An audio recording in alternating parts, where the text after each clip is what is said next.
of heaven is a confirmation of prophecy and judgment. Ina maana gani?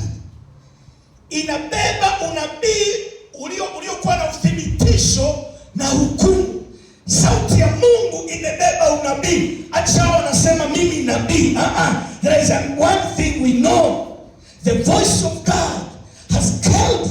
Imebeba unabii. Wangapi mmekuja na Biblia hapo?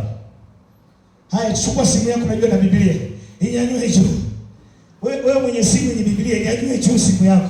Ulimwengu umebadilika, kama una makaratasi wengine na kwenye kupiatia. Inyanyua simu yako yenye Biblia. Alafu kama moja kuja na Biblia, nyosha mkono wako hivi juu. Kwa sababu iko nyumbani kwa imani. Sema Biblia yangu. Tamka, sema Biblia yangu imebeba unabii.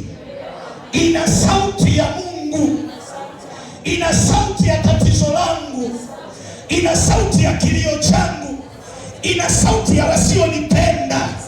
Ina sauti ya walionikataa.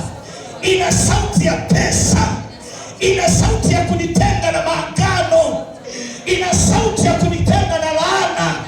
Ina sauti ya kunipa cheo. Aliyenielewa shangilia Yesu. Haleluya. Sauti ya mbinguni imebeba uthibitisho na hukumu.